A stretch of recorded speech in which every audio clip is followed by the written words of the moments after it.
You want to know the real reason that narcissists won't leave you alone? By the end of this video, you're going to know why they just won't leave you alone, especially when things are starting to go south. I mean, it's just like they're going to drive you insane, even though they treated you terribly during the whole entire relationship. And you think, okay, you treated me terribly during the whole entire relationship. You acted like you hated me during the whole entire time. And now I'm like finally like escaping you. And now you won't leave me alone. What is up with that?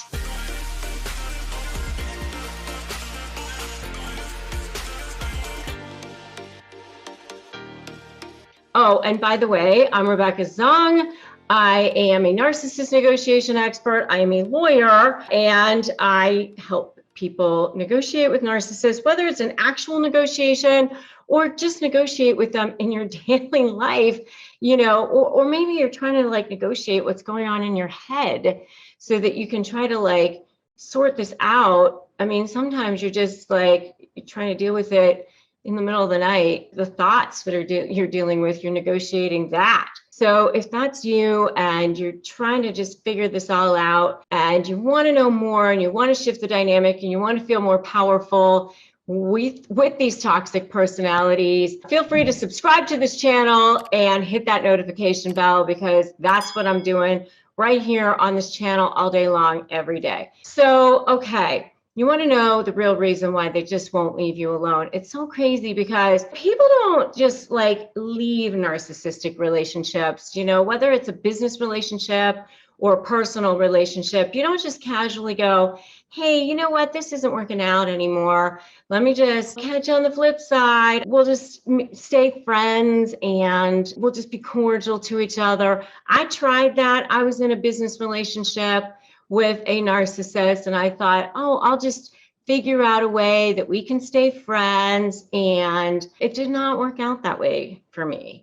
I tried everything that I could to try to keep it nice. It wasn't going to work that way for me. I really, really wanted to. It's like you're running out of a burning building. Like you're just with your hair is on fire and you're trying to get out, and you hope to hell you get out of there with the clothes on your back. That's the analogy that I have when you're like trying to get the hell out of these relationships. And then they just will not leave you alone. And you think, why would I want to be in this relationship with you? You were horrible. And yet they don't see it that way. You know, a lot of times they see it as, well, you were horrible too. You were just as bad. I was only responding to you. They see you as the enemy a lot of times. I mean, they're just so warped in their brain. But why do they not leave you alone? It's like they have this whole love-hate relationship with you. And I have a whole video on why narcissists love you and also hate you. And you can definitely check that out if you would like. But why they don't leave you alone is because, well, it all comes down to, you guessed it, that narcissistic supply. That is their lifeblood, that is their food, that is their oxygen. And of course, when it comes down to negotiating with them, you are still a source of supply for them. And so they are going to want to continue to keep you as a source of supply. And even though they'll sit there and they'll say, I want to settle this, I want to get this done. How come you're not settling this? And yet you're sitting there going, well, you didn't provide what you were supposed to provide. You didn't provide the document. You're the one that filed 50,000 motions. And they're going to go, but you aren't the one settling. Gaslighting you once again.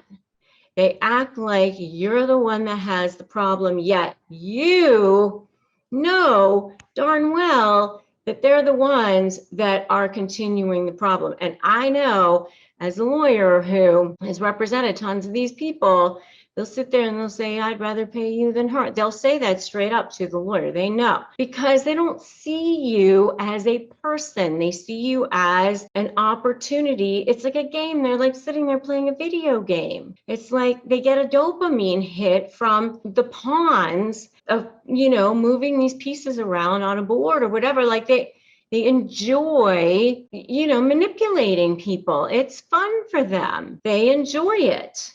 And so that's why they do it. To them, you're still a way to get that dopamine hit, and they enjoy messing with you. As long as you are a way to get supply for them, they're not going to leave you alone. And so you are either going to be a source of adulation for them, or a source of prestige, or a source of, all of that is like that grade A diamond level supply. The grade A diamond level supply it feeds their ego. Like how do they look?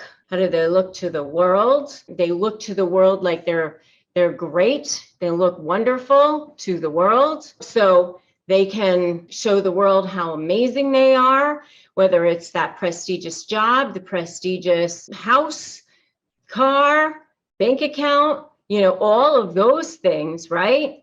Or it can be people telling them how great they are, how smart they are, because they want to believe that they're smarter than everybody else and all that good stuff too, right? So now all of that is the grade A diamond level supply. And then there's that, what I call the dark underbelly, that supply that they also get from making people feel small, jerking them around. It's almost like the kid with the earthworm when they put like the pins in it, and they enjoy seeing how the earthworm just sort of like moves around, and move like on the ground. That's kind of what they're doing when they're seeing you sort of be manipulated like that. And that's why they don't leave you alone. That's why they come back. That's why you get the little ping Hoover in your inbox 6 months later, a year later, and you think, oh God, I've been finally free of this person, and oh my God, here they are back again. So, and if you agree with me, put agree in the comments. And if you've seen any of these other things, I'd love to know what you guys have seen and what your thoughts are on why they don't leave you alone. And they're actually very codependent.